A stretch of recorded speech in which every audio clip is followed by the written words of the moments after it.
사람들이 하는 말을 마음에 두지 말라.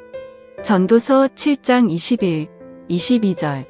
또한 사람들이 하는 모든 말에 내 마음을 두지 말라. 그리하면 내 종이 너를 저주하는 것을 듣지 아니하리라. 너도 가끔 사람을 저주하였다는 것을 내 마음도 알고 있느니라. 어린아이들이 놀이터나 공원에서 놀면서 하는 말을 몇 분만 들어보면 10중 8구 꼭 듣게 되는 말이 두어 가지 있다. 하나는 어린 동생이 언니가 해서는 안 될 일을 하는 것을 보게 된 경우다. 그런 경우 동생은 곧바로 엄마, 아빠한테 이를 거야 라고 말한다. 또 하나는 어린 소년이 다른 아이들에게 놀림을 받는 경우다. 그런 경우 그 소년은 막대기와 돌이라면 나를 다치게 할지 몰라도 말로는 아무리 놀려봤자 난 아무렇지도 않아 라고 말한다.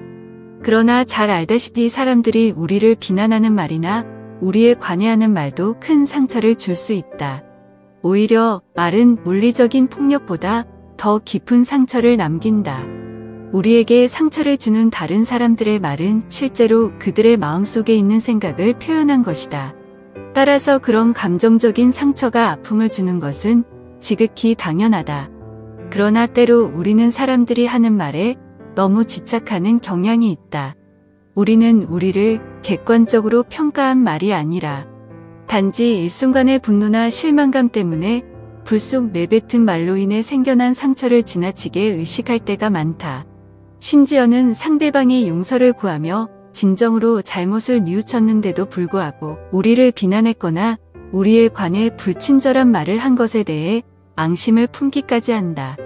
오늘의 본문은 그런 앙심을 품는 것이 어리석고 홧김에 한 말을 너무 심각하게 받아들이는 것이 미련하다고 가르친다.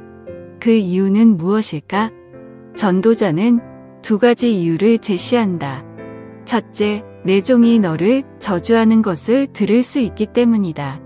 우리를 실제로 해칠 가능성이 없는 사람들이 우리를 나쁘게 말하는 것에 너무 지나치게 관심을 기울이면 불필요한 감정의 혼란을 겪을 수 있다는 말이다. 우리를 실제로 해칠 수 없는 사람들의 말은 지나치게 신경 쓰지 않은 것이 좋다. 만일 그렇지 않으면 하나님이 우리에게 당부하신 중요한 일에 관심을 기울이기 어려울 뿐 아니라 우리와 평화롭게 지내기를 결코 원하지 않는 사람들과 평화롭게 지내려는 불필요한 노력을 기울이기 쉽다. 잠언 20장 4절이 가르치는 대로 미련한 자의 어리석은 것을 따라 대답하지 말아야 할 상황이 많다. 우리를 비난하는 말을 모두 마음속에 담아두지 말아야 할 두 번째 이유는 우리 자신도 다른 사람들을 나쁘게 말할 때가 있기 때문이다. 전도자는 다른 사람들을 판단할 때도 우리 자신에게 적용하는 동일한 기준을 적용해야 한다고 가르친다. 격한 감정에 못 이겨 우리가 실제로 의도하지 않았던 말을 말하거나 생각할 수 있다는 것을 이해한다면 다른 사람들도 그와 같은 일을 할 수 있는 가능성을 인정해야 한다. 코람되어 우리를 비난하는 말을 들으면 참기가 어렵다.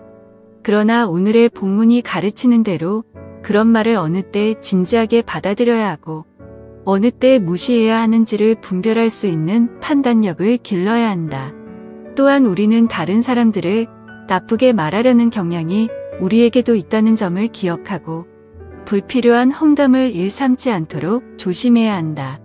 우리가 나쁜 말을 했을 때 다른 사람들이 너그럽게 용서해 주기를 바라는 것처럼 다른 사람들이 우리에게 한 말에 대해 용서를 구할 때도 너그럽게 용서해 주어야 한다.